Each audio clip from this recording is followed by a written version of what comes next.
लोकसभा चुनाव को लेकर भारतीय जनता पार्टी ने अपनी तैयारियां पुरजोर शुरू कर दी है और इस तैयारियों के बीच खबर यह है कि 15 फरवरी तक बीजेपी उत्तर प्रदेश में अपनी पहली सूची जारी कर सकती है और वो भी सीधे प्रत्याशियों की। और जो सोर्सेस बता रहे हैं वो ये बता रहे हैं कि 15 सीटों पर 15 फरवरी तक भारतीय जनता पार्टी अपनी पहली सूची जारी करेगी। दरअसल बीजेपी लगातार हारी हुई सीटों पर फोकस कर रही है। बीजेपी ये मान रही है कि जो सीटें वो जीत चुकी है उसे वो दोबारा भी जीत सकती है, यानी कि जो 64 सीटें पिछली बार बीजेपी जीती थी उस पर बीजेपी को कम खतरा नजर आता है। ज्यादा खतरा बीजेपी को उन सीटों पर नजर आ रहा है जहां पर समीकरण उसके खिलाफ है और वो 15 से 16 सीटें जो बीजेपी पिछली बार यानी 2019 के लोकसभा चुनाव में हार गई थी। पहले हम आपको बताते हैं कि वो कौन कौन सी सीटें थी बीजेपी जिन्हें हार गई थी और जिन्हें बाद में उपचुनाव में जीत भी लिया था।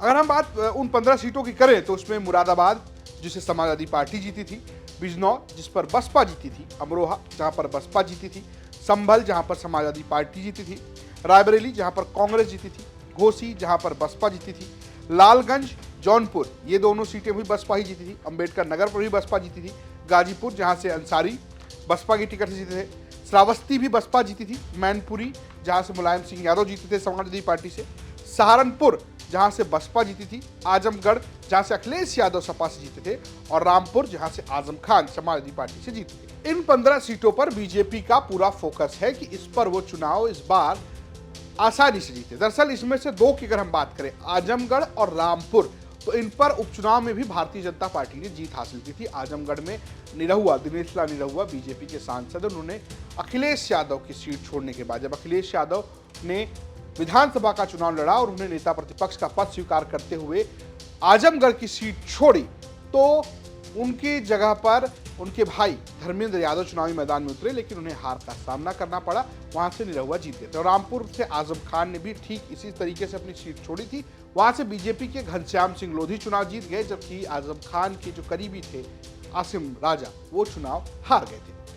अब बीजेपी इन 15 सीटों पर फोकस कर रही है। दरअसल इन 15 सीटों पर एक तरीके से समाजवादी पार्टी भी फोकस कर रही है, कांग्रेस भी फोकस कर रही है, इंडिया अलायंस का भी फोकस इस पर है। इंडिया अलायंस उन सीटों पर फोकस कर रही है जहां पर उनकी पार्टी जीतती हुई नजर आ रही है, उनके पास जिताऊ कैंडिडेट हैं।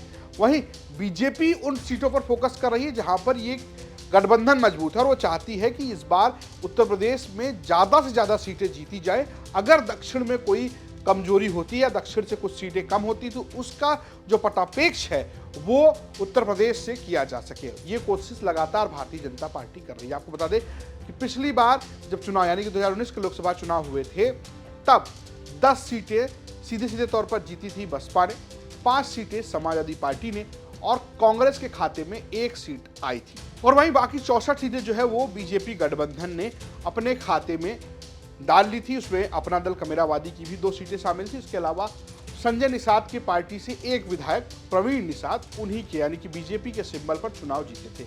अब इस बार बीजेपी गठबंधन में जहां एक और साथी बढ़ गए हैं ओम प्रकाश राजभर सुभाषपा के, वहीं इंडिया गठबंधन की बात करें तो उसमें एक तरफ कांग्रेस, समाजवादी पार्टी आरएलडी और अपना दल कमेरावादी और साथ ही साथ जयंत चौधरी के शामिल होने की संभावना जताई जा रही है। बीजेपी के साथ अपना दल सुनेरा यानी कि अनुप्रिया पटेल की पार्टी, संजय निषाद की पार्टी निषाद पार्टी और सुभाषपा यानी कि ओम प्रकाश राजभर की पार्टी शामिल है। अब देखना है कि जो 15 सीटों की सूची आती है उसमें कितने भारतीय जनता पार्टी के उम्मीदवार होते हैं और कितने वो सहयोगी पार्टियों को देती है।